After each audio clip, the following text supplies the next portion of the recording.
Kill! Han Yo-jong, what's happening out there? Is this the final stand? Your Majesty, General Chen is here with reinforcements. Your Majesty, please allow me.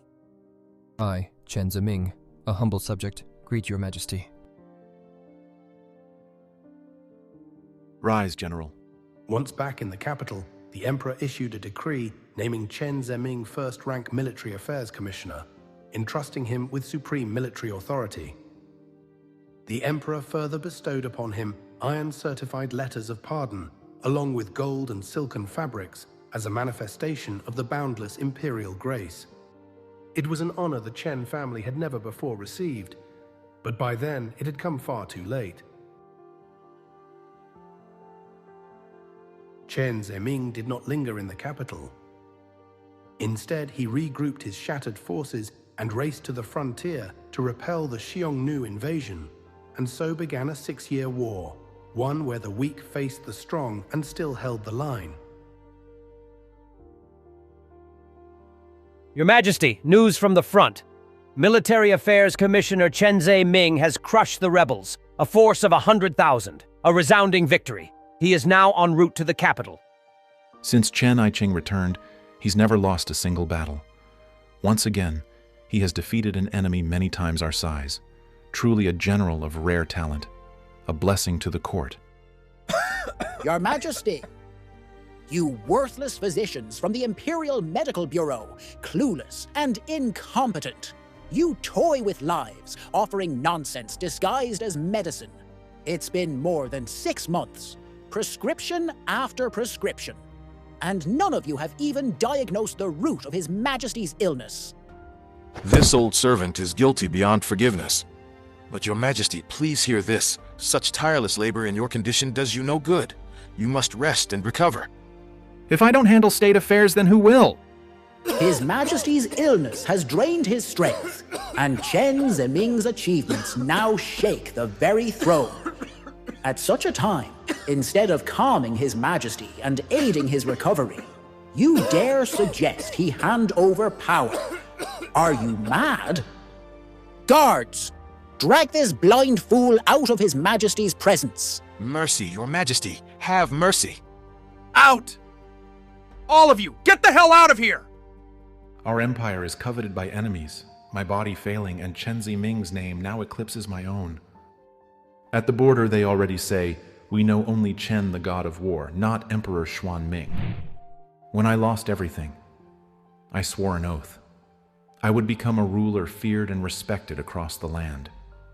I would make the people kneel, bring peace and prosperity to the realm, and ensure that no barbarian dared set foot across our borders, even if I stood alone, betrayed by all. Xiao Ding. Do you remember? I once said this. A man of true military talent is rare. If you ever place your trust in him, then never shame him. To humiliate him is to break him. This place, isn't this Pear Blossom Slope south of the city?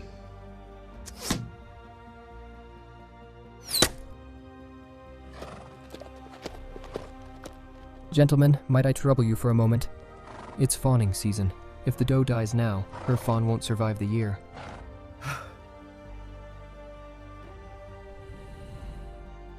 All right, the deer is yours. So that was the beginning. From the moment I stirred his fate and summoned him to court, I made the first wrong step, and every step after has only led me further astray. Eunuch Han, General Chen has set camp 30 li beyond the city gates. He's sent a message. He seeks an audience with His Majesty. But His Majesty has been feverish and drifting in and out of consciousness for days. I fear. Do Jindan, send word. He's to ride light and enter the city immediately. He is to await the imperial summons. Your Majesty, you're awake. That's right. He is to disarm, leave his troops behind. He may bring no more than 50 men into the palace. Protect His Majesty!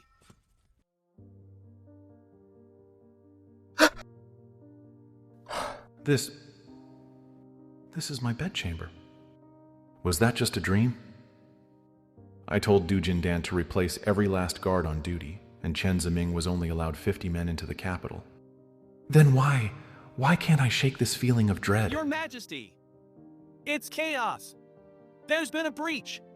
Someone has broken into the palace. You must take shelter quickly.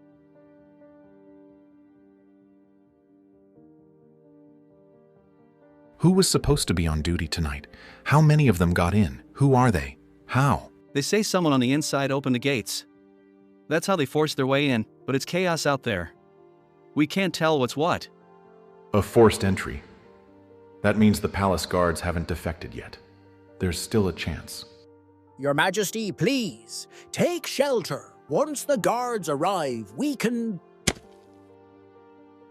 They're not coming. How does Your Majesty intend to punish me?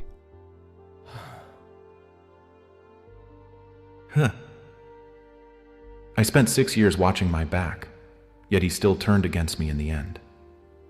Yang Liang, you see now, don't you? I told you.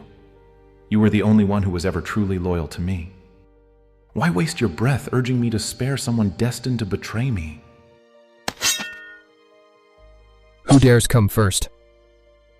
Protect His Majesty. Seize the traitor. Kill. If his former despondency was but a facade, it was completely stripped away the instant he unleashed a massacre. Right now, Chen Ziming was like a legendary sword unsheathed.